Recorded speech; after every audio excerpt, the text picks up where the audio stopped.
From an undisclosed location somewhere in North America, this is your weekly Truth Be Told Minuteman report. Today we're taking a closer look at the disappearance of Betty Knox.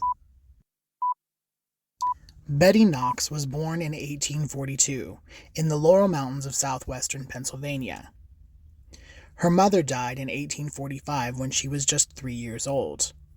Her father raised her as a tomboy on a homestead on a bluff overlooking the small town of Ohiopyle in the Youghiogheny River Valley.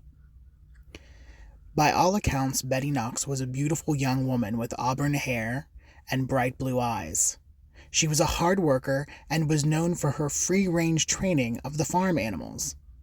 Her father died when she was 17 in 1859, leaving her alone on the homestead. Young Betty seemed uninterested in love. She kept to herself and was known to rebuff local suitors.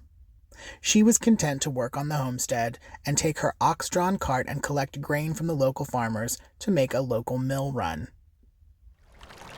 Betty had created a trail down the mountain to deliver the grain to the mill next to Dunbar Creek.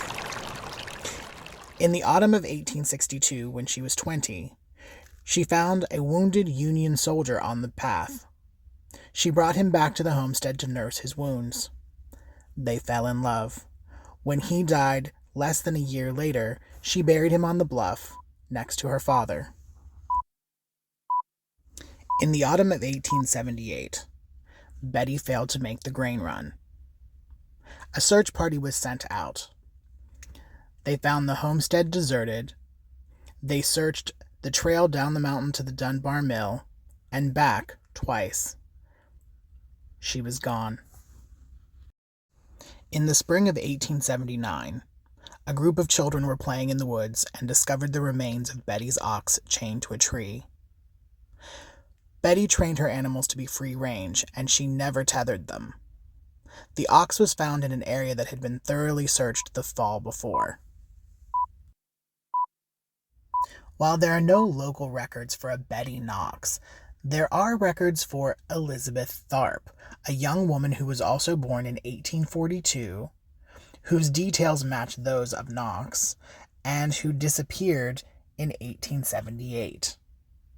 Elizabeth, like Betty, was not married and disappeared without a trace. Many at the time claimed that Elizabeth Tharp moved to stay with family in Kentucky. Some others suggested that a thwarted suitor did her in. But there was one more brutal theory, and that was that Elizabeth had met with foul play at the hands of a nefarious drifter who was working on the Baltimore, Ohio Railway that had started coming through the area in 1871. By the time of their disappearance, the small community of Ohiopyle had become a bustling resort town aided by the railway. In 1880, the deserted homestead passed the hands of Andrew Stewart, a land developer who had created the Ferncliff Hotel in Ohiopyle. He would later lose his holdings in the area when the state of Pennsylvania claimed them by eminent domain to create the Ohiopyle State Park, which was created in an effort to protect a unique biodiversity that was found on Ferncliff Peninsula along the Youghiogheny River. As part of the park, a small municipal road along Dunbar Creek was named Betty Knox Road. Her trail down the mountain became Betty Knox Loop for mountain bikes.